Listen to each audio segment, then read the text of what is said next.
Angie, we'll call the meeting to order. Today is December 6th, 9 a.m. And we can begin by doing roll call, please. Great, thank you. Albany. Here. Dublin.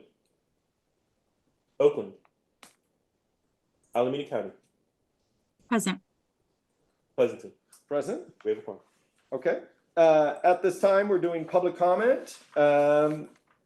This is for any item that is currently not on the agenda, but isn't within the purview of Ava Community Energy related matters. Public comments on this matter are listed on the agenda shall be heard at the time the matter is called. As with all public comment, members of the public who wish to address this committee are limited to 3 minutes per speaker, and we'll stay at that. Do we have any public comment? Yes, we do. Local Clean Energy Alliance, you recognized for 3 minutes. Welcome. This is Jessica Tovar on behalf of East Bay Clean Power Alliance. I did see a press release go out in regards to bill credits that were issued. And I want to directly ask for transparency from Ava Community Energy, this board and staff. How much money has been given to municipal accounts and how much money has been given or credits given to commercial accounts? My understanding under this press release is that residential accounts receive $7 and change. Karen Farah, a large $50 like one-time bill credit. I think that, originally when we asked for bill credits, this was definitely to relieve the burden of debt for the lowest of income folks in this territory. But somehow there has been, larger amounts being given to municipal and commercial accounts that have not been transparently shared with the public. So I do ask the executive board that we need clarity on what this looks like, because what's happening is as we advocate for building energy resilience and funding resilience hub efforts, and funding other assets under the local development business plan, these things are being ignored. You have a guide and a mandate, a plan for how to build a local Green New Deal, and money is being issued as bill credits in a very inequitable way. And so what we need to see is what that looks like. And we haven't seen any numbers. It's clear residents are getting $7 off their bill. That's great, but that's money that could have been invested in resilience hubs in all our communities to ensure that if we are inundated with smoke, we have access to filtration. If we're having a power shut off, for example, that we can keep the power on in the event of whatever unforeseen crisis is. And we're living in a multitude of crises. So I'm asking this board for that transparency and to make the best decision for the long term in creating jobs and building resilience for this Ava Community Energy territory. Thank you. Clean power to the people. Thank you. There are no further public comment. Okay, we'll close public comment. Alex, I don't expect you would possibly know, and Nick's not yet here, but the allocation of how the waterfall occurs and the allocation between different customer types related to the bill credits? Not in any depth, but my understanding is that the bill credits were assigned on an average load basis. So the average usage per customer category. Okay. And so that's how they were assessed. So larger volume users received larger credits. Okay. All right. Given it's not an agenda item, we'll move on, but thank you very much for the comment. Okay, so we'll move on to item number 3, approval of the minutes from November 1st, 2023. Any comments or a motion? Any public comment? I guess I'll say no.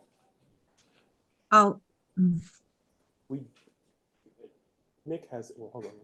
Let me just promote analyst, Nick Cassidy. Please hold, Member Marquez. We're checking our technology here a minute. There's no hands raised for public comment for the minutes. Chair Marquez, or sorry. Sure. Thank you, Chair. I will move adoption of the minutes, item number 3 from our November 1st meeting as presented in our packet. Seconded. Motion made and seconded. Can we take a roll call vote, please? Great, thank you. Albany, Yes. Dublin, Oakland, Alameda County, Aye. Pleasanton. Aye. Minutes are approved. All right. Thank you. Moving to item number 4, Community Advisory Committee member reappointments and guide updates. This is an informational item providing feedback on reappointments and updates to the CAC guide. I think, Alex, you're presenting? Yes, thank you. Good morning, everyone. So this item is requesting the committee's feedback on really two separate pieces.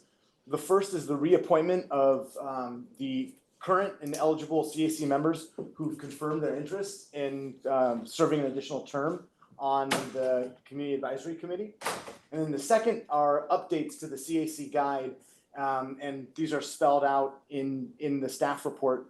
So this is the first term cycle that we've gone through since the guide was first published. And so this seemed like an opportune time to update it accordingly. And some of those updates, and I'll go through these separately when we get to the item, but they include things like reassigning the seat allocations given the growth of the agency to include new jurisdictions like Stockton and Lathrop. It includes how to address the appointments of at-large board members, because what we've found is that going through the Alameda County Mayor's Conference that wasn't the most efficient process, to say the least. And also we want to kind of include some feedback that we've received as this item has come before the ad hoc committee and the board as a discussion item previously. There's also the vacancy timeline and the staggering of terms and some other administrative updates related to the brand change and that sort of thing. So taking this one step at a time, first is the reappointment. And just for some quick background, in order to assess those who wanted to be reappointed, it was a very simple process. Our staff reached out to all of the current members of the committee and asked them if they would like to serve an additional term. None had reached their term limits yet. And then we simply asked to verify their eligibility by determining where within the service area they resided and or ran a business or owned or operated a business for 5 years, such as the case may be. And the list is on table 2 of all of those who wish to seek reappointment, and that included everyone except for the East Region representative. So from the chair, Pleasanton. So that seat is expected to be open. And then one of the at-large members originally said that they did not intend to seek reappointment. Since the publication of the staff report, they've actually reached back out and said, on second thought, they may want to, depending on some of their other obligations. They serve on other boards, and so they're still determining that. The only wrinkle in all this was that one member, the chair, Chair Eldred, disclosed that she isn't currently living within the service area, but intends to return to it later this month. So, as far as feedback goes, that's one detail we could use feedback on is how to engage with that aspect. One last piece of information here that's relevant is that we do intend to open an application period to fill the vacant seats on the committee at the end of this week.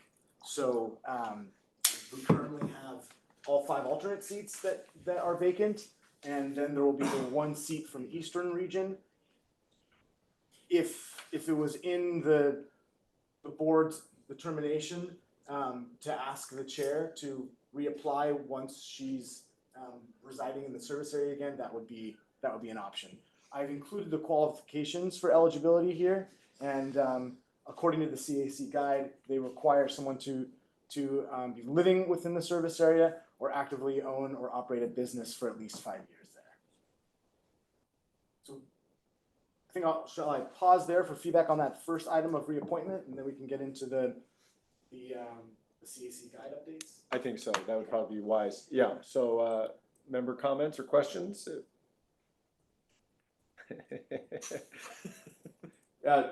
Member Marquez. Thank you, Chair. Thank you for the report.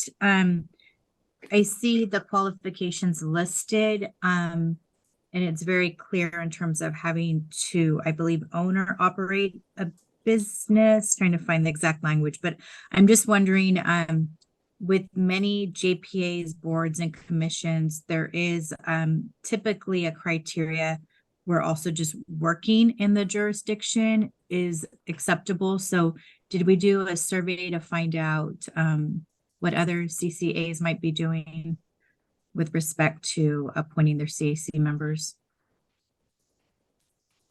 Not on those criteria specifically, no. We did look at other CCAs and how they structured their committee, but not so much on the criteria for eligibility. Okay, thank you. Any other comments? Thank you. I'd just say, you know, it's good to have the service area resident requirement. I'd say we could, I don't know if we need to write it exactly in that qualification, but have some sort of grace period of, you know, if someone moves out, if they've lived here in the past 6 months, like, we don't need to immediately require them to resign if they move out, especially given how difficult it is to get people who are motivated to do this, who have the experience, the knowledge necessary. You know, it is not quite the same as if one of us moved out of the city that we represent. So maybe something to think about. Can I ask you a clarification on your thought? So how long a grace would you give? You mentioned 6 months, but. Something like that.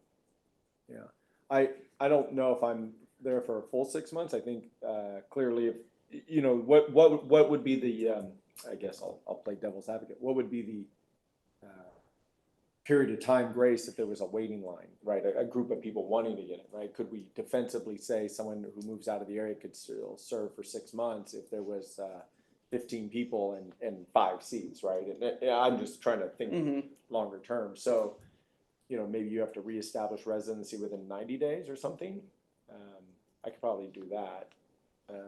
Chair Marquez, do you have any comments on that either way? Oh, and Member Hugh has joined us. Welcome.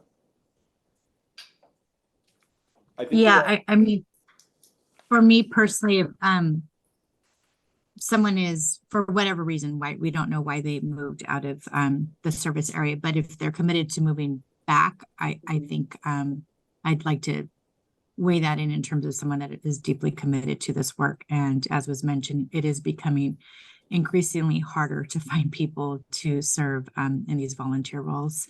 So I'd want to be as flexible as we can be. When is the appointment? Thank you. Member Hugh, did you have any comments on this? We're on item 4, which is the CAC element. No comment, thank you. Okay. Alex, when is the appointment period? Like, when is the official appointment date? Is it January 1? Is it like the term and all of that? I know we're going to talk about staggering the terms, but for the current reappointments? For the reappointment, it would start in January. Jan 1? For the reappointments, yes. Okay. The new appointments are scheduled to be made by February.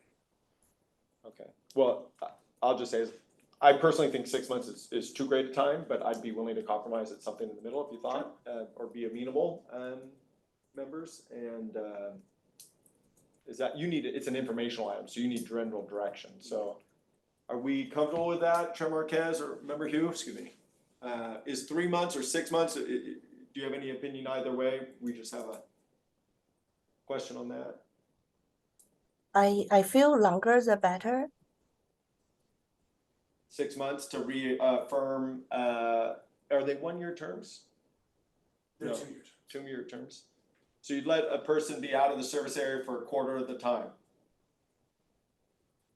And I'm asking, I apologize, I'm just trying to spur conversation. I'm not trying to say it's wrong. Just How I feel is I just Supervisor Marquez just talk about it's getting harder and harder, so we have to make it a possible, like a flexible to make it work. Okay. Member Marquez, any further comments on your side? Yeah, and I would also be looking at, you know, as I mentioned earlier, what other qualifications this individual has, if what their ties are, if they work in the jurisdiction, you know, past experience. So I'd want to be as flexible as we can be. So I am open to the 6 months. Well, it sounds like there's a majority support for a 6-month reestablish of residency if you move out. And I'll support go along as a compromise to that. So I think you've got 4 members that are willing to do that. And we can move to the second item of this, right, Alex? Is that the guidance you needed, or do you need some further? No, I think that that's clear enough for me. What I'll indicate then I'll indicate this in the staff report. Yeah, and I think what we're saying is that if you move out of the residency area, right, you have 6 months from whenever you moved out to reestablish, right? Not from the appointment date per se, but within the window of whenever you moved out. That way we could take into account temporary hardships that may occur. Okay. Is that consistent with what you guys, with the members thought as well? Mhm. Okay, sounds like Yeah, I'm that's. comfortable with that. Okay, and I've been informed that there is a hand raised for public comment. Oh, I apologize. Since we're taking it by section though, that makes it a little bit interesting. So if you have a public comment related to item part 1 of this item, which is specifically related to the reappointment and residency requirements, please raise your hand at this time. So this is section 1 or part 1 of this item. And Adrian, do we have public comment? We do have one hand raised. Okay, 3 minutes, please. Great. Local Clean Energy Alliance, you're recognized for 3 minutes. Welcome. I'm sorry, Chair Balch, I heard you, are you taking comment on a section of this item? Is that? Yes, sorry, and thank you. So yes, on item number 4, which is the CAC, the first element or first portion that we've discussed is the reappointment and residency requirement, as Alex has presented. So we're gonna take public comment on each section. So this is just that section related to reappointment and residency requirement. Got it, okay. I'm okay with that, and I'll wait until there's something I want to comment. Thank you. Okay, thank you very much. Any other public comment? There are no further hands raised. Okay, so we'll close this section of it and now move to your second section, which is the outline of the, the overall conditions, right? Yes. The guidelines? Yes. So the guidelines, these should be straightforward.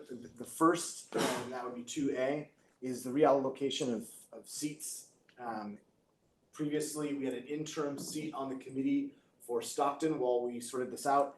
Given the feedback from both the board and the ad hoc committee, the suggestion has been to have that seat, that interim seat, become a seat that's allocated to the San Joaquin region, which means that the South region would lose a seat. And so the proposed seat allocation is there in table 3 in the staff report. We're gonna take them all at the same time. Okay. And then the second is, so at-large member appointments. Given the feedback that we received in our previous discussions about this, staff would like feedback on whether to have the at-large CAC member appointments be administered and made by the board of directors, or to remove those seats entirely.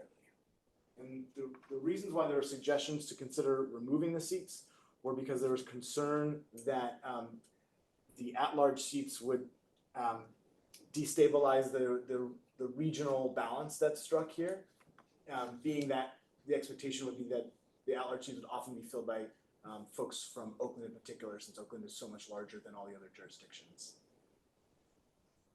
So the feedback we could use is whether to have these appointments made by the board instead of by the Alameda County Mayor's Conference.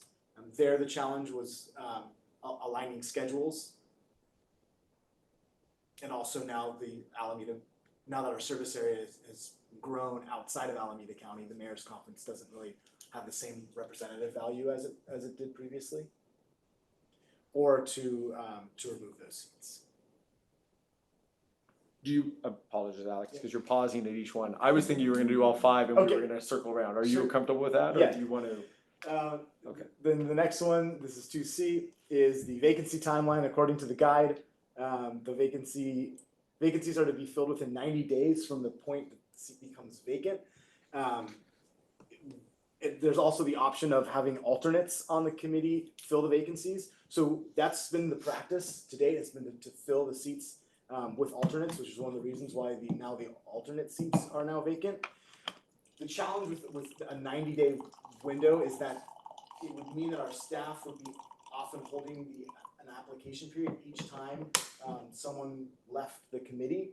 And opening an application period, preparing an application, reviewing applications is quite time consuming. It's better to do those in batches and also, on more of a schedule than whenever someone decides to leave the committee. So the recommendation there is to have vacancies filled on an annual basis unless it's required to achieve quorum. So if there's so many vacancies that we need quorum, then of course we would want to hold an application period right away. Otherwise, if there's not an acute need for quorum, then the staff recommendation is to fill seats on an annual basis, so that it doesn't require constant staff time, and honestly time of the board members too, who have to ultimately make these appointments. Recommendation, the update 2D is staggering CAC terms. The proposal here is to assign 1-year terms to about half of the seats. That 1-year term would not count as a full term. Those who serve for the 1-year term would still retain eligibility for another 2-year term. And again, the reasoning behind this is so we don't have a complete changeover on the committee in any given year. And then the last recommendation, 2E, is administrative updates corresponding to the brand change, and also adjusting things like the staff contact for the committee. Those are all of the updates. Okay. So my plan would be to ask any clarifying questions and then open it up to public before we discuss further. So are there any clarifying questions by members at this time? Seeing none, do we have any public comment on this part 2 of this item? There are no hands raised at this time.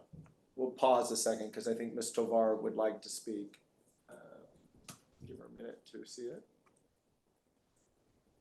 There are no hands raised. Okay, so before I do that, members of the public, this is the second part of agenda item 4. So this is the part related to A through E on updates to the CAC guideline. Does any members of this public wish to speak at this time? There are no hands raised. All right. We'll open and close public comment and bring it back to the members for conversation. So maybe if we can ask your opinion and you just go through all 5 and then we go from there. Any member want to start first? I keep looking to Aaron. Poor Aaron in the room. Member Hewitt, would you like to start? Do you have any comments on A through E? No comment, thank you. Okay, Chair Marquez or Member Marquez, any comments on those? They would like some guidance specifically Yeah. related to some of this. Yes, please. So I agree that having the appointments come from the mayor's conference is challenging and doesn't make sense with the expansion of the jurisdictions we're now in. So I don't know if we could consider an ad hoc committee appointing those at-large positions or the executive committee. I do want us to keep a history of the at-large positions, who served in those positions in the past, since my understanding is there's only 2 at-large seats. Is that correct? Yes, that's correct. Okay, and then seeing that Oakland North County has 3 designated seats, if they get the alternate, that would make a 4. So I think it's important just for a geographic representation that we rotate that alternate seat. So it'd be important for us to do a look back. Do we know the 2 most recent individuals where they resided Yes. for the at-large? You mean the at-large seat? Yes. Yes, so, and we've only had the at-large seats for one term cycle, so, you know, the previous 2 years. One is from Oakland and the other was from San Leandro. Okay. So yeah, in terms of fairness, I'd want to rotate that to other parts of the service area.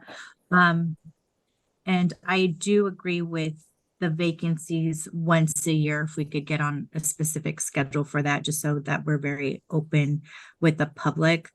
I would like to continue to have the practice of having alternates as well. In staggered terms or not, Chair Marquez or Member Marquez? Let me get back to you on that. Sorry.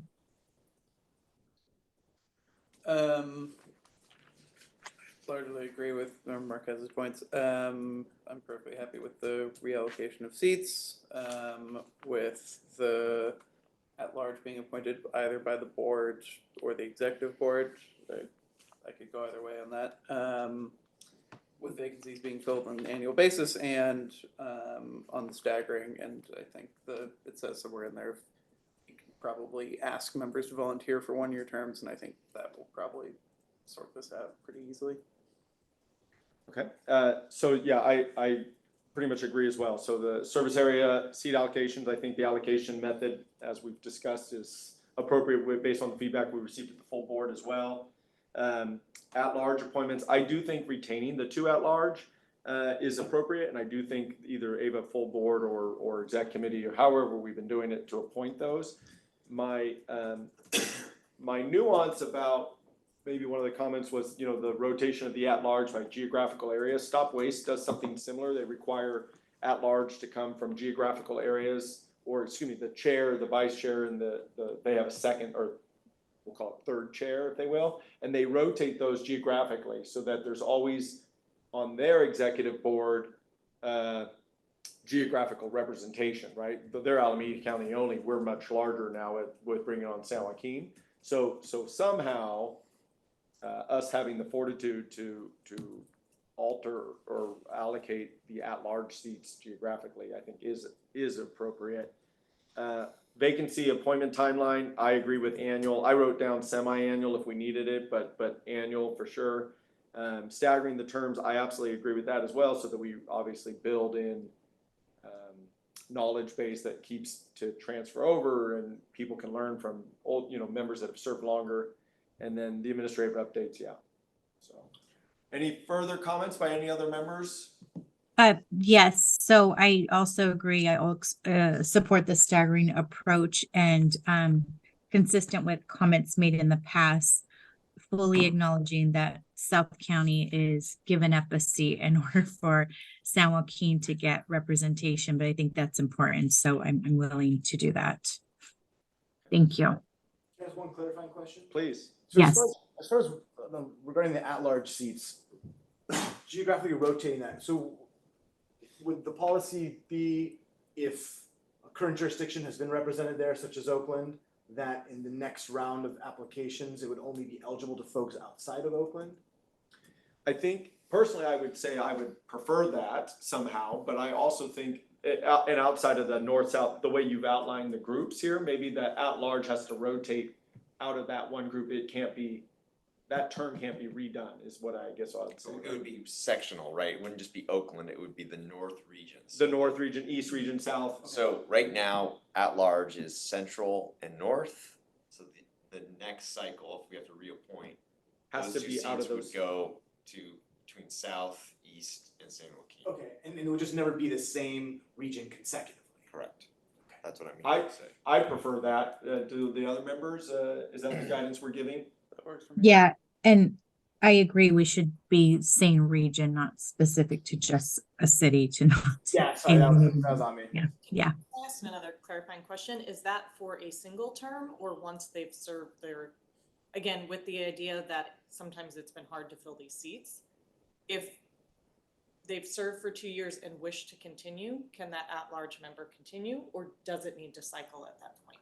I would cycle it personally because then they could go for a full seat of their seat in their region is how I would personally try to administratively handle it, but I get the concept. I don't know if we have a solution. Any other member? I'm wary of saying they have to cycle that Mm. frequently, given how difficult Administrative it it is, yeah. to keep people and the administrative burden there. So maybe it's just a requirement when that seat changes over, that, you know, when that Gotcha. person decides not to do it or is term limited, then it has to change over to a different reason for the next person. Any other members have an opinion on that question? No. You gotta break the tie. I'm always a I could do that. tiebreaker. I could do that, because if the board so chose to not reappoint someone because of some issue, then it would rotate. If the board thought they were, attending meeting, Pleasanton has a challenge where people don't attend. It's a resume builder and then they don't actually do the work, right? So if someone's at large in an area and doing good work, and the board so believes it, then yeah, maybe we just let it rotate when that seat becomes vacant. I would say, I mean, it's hard to actually say for these at-large positions that we do have a hard time recruiting. We do, you're saying? No. We do not. We do not know that because we've only had to recruit once. Mm-hmm. And we recruited 2 people, so, and you're talking about a larger area, so I don't know that that's true. It may be true, but it may be that there is interest, and especially if, I think one of the challenges that I've observed around sort of recruiting people is, yes, it's a commitment, but there's also like, if we have a very focused group of board members seeking to recruit people, I'm very confident that you're gonna be able to find people who are willing to do it. And I think that's one of my observations, when we have been most challenged in recruiting, it's when we have had less engagement from our board to go and recruit, because you are the ones that have relationships in your communities and might say, hey, I have 3 people who I think might be really interested in something like this. So, and especially when you're talking about larger geographic area, my assumption would be you will be able to find people. Now, you may want to have continuity because, hey, this is complex stuff, but you also may want to give more people the chance to serve. I mean, that's the balance, right? Do you want to give more people the opportunity to share more of their perspectives? Or do you want to actually say, no, we want to keep people who have sort of more experience on board? There's no right answer there. What is the, if I may, for clarification, what is the term limits or consecutive term limits for a standard member and a standard? 4 terms of 2 years. Okay, so 8, so maybe we just do it like that. Right, consistent with the other seats, right? Member Marquez or Hugh, do you have any comments on that? If we Yeah, just let it do the standard term limits? Yeah, I'm comfortable with that. Okay, I think that's consistent. Clarifying questions? You're hesitant. Oh, I was just tempted to, when I was listening to Nick, to bring up the fact that as our service area, so we have communities like Stockton and Lathrop that haven't yet begun service.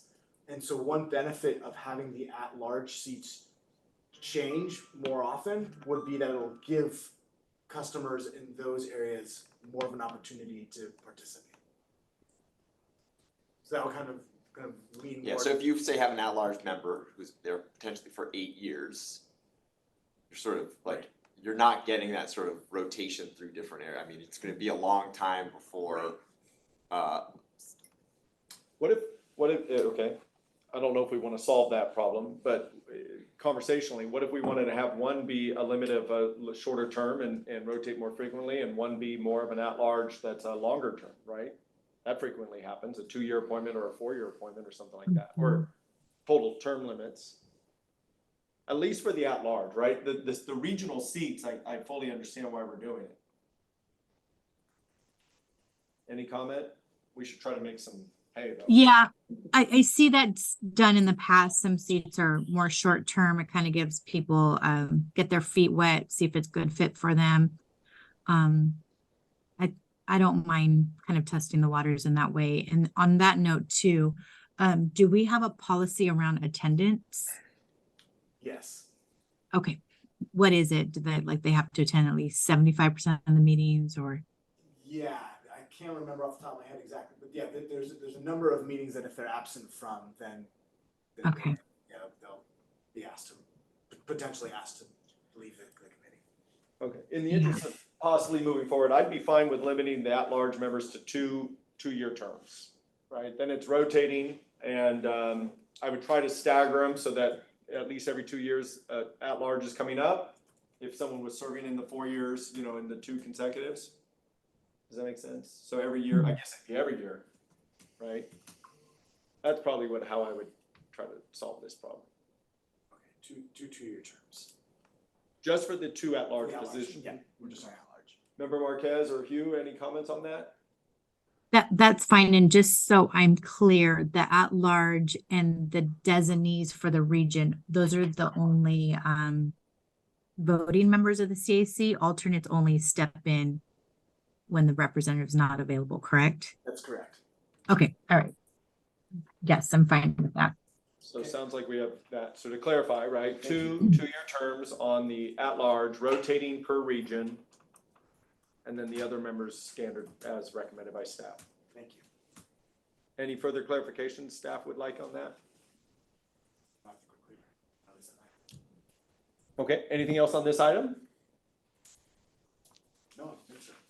Okay, so we're gonna close item 4 and move to item 5. Item 5 is committee member and staff announcements, including requests to place items on future executive committee agendas. Do any members have anything they'd like to bring up? Seeing, Since Nick wasn't here earlier for the public comment, maybe we could just prepare a response for our next board meeting. I can give the response now too. oh, you Yep. were able to hear, okay. Yep, I perfect. was. I was just not, I had not been promoted. Oh, sorry, yeah, yeah, do so- you mind? Yeah, so,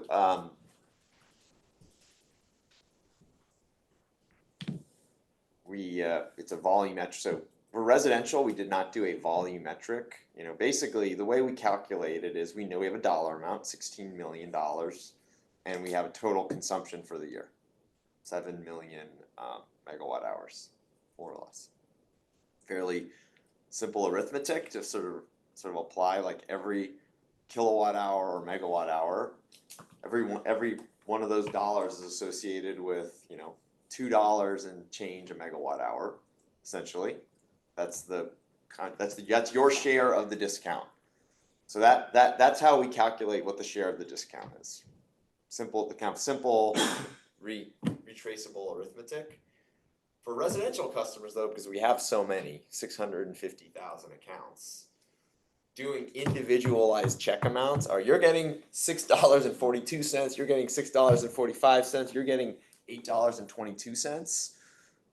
Our concern was that could create some risk of error when you're doing those calculations in our billing system, where we didn't want there to be any sort of risk of billing error. And the distribution of, you know, what customers will get, we're talking about a couple dollars.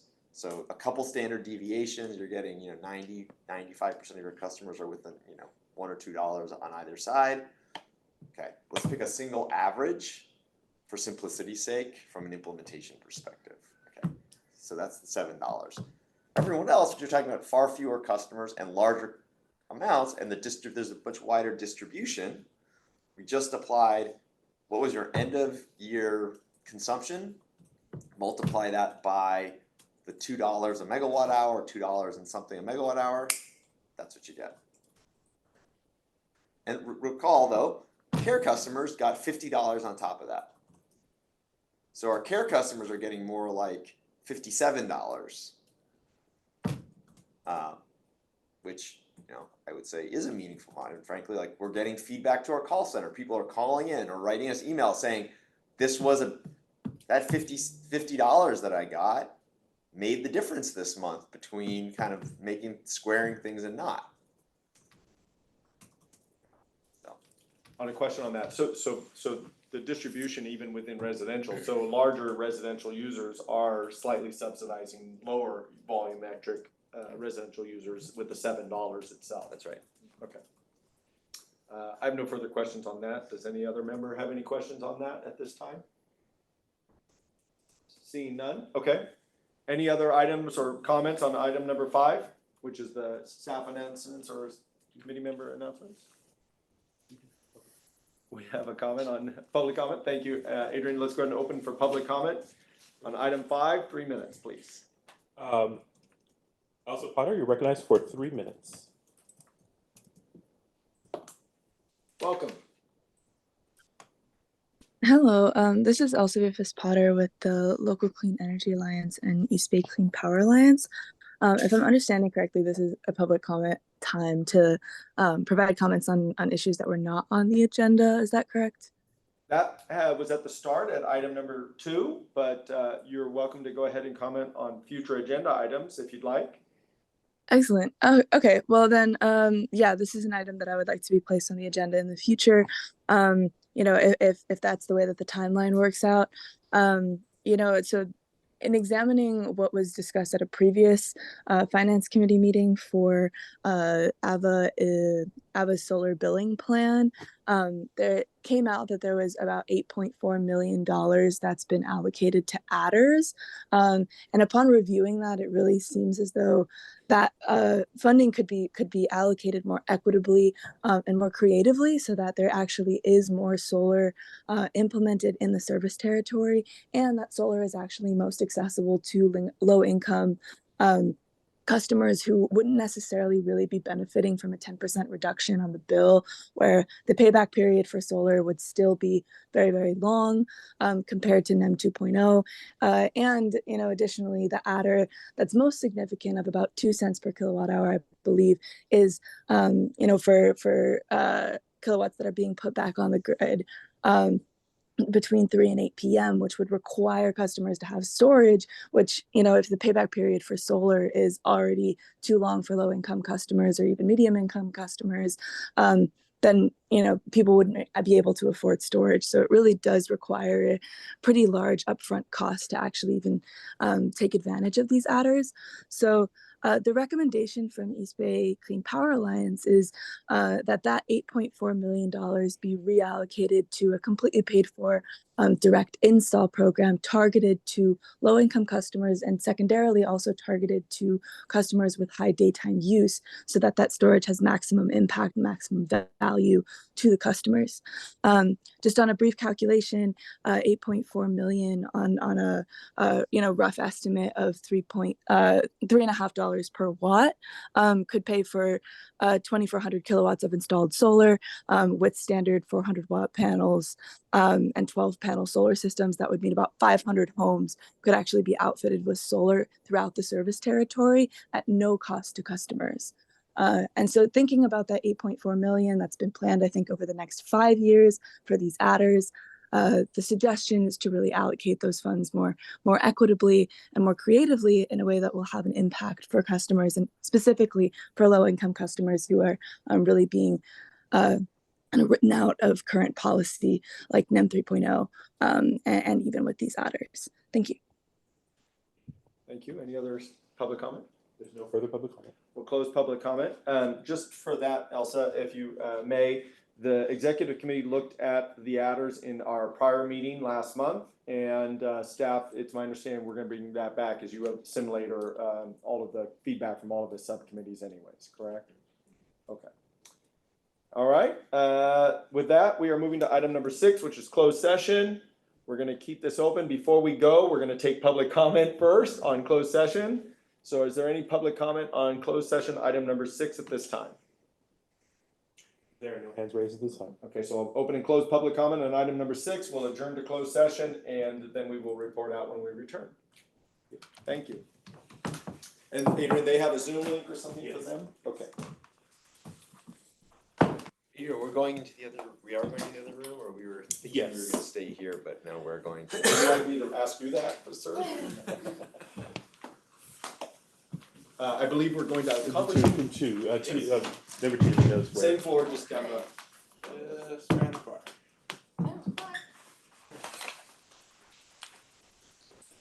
Computer on this one.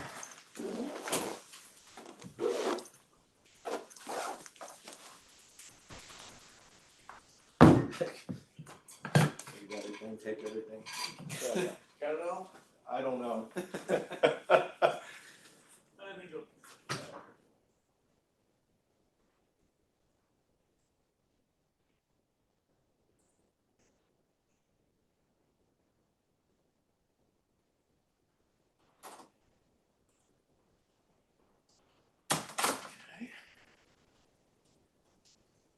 Going smoothly, Adrian?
Yes. Member Marquez is possibly going to rejoin us as well.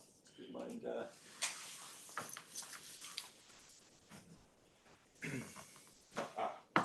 Yes. Dr. Bodegno.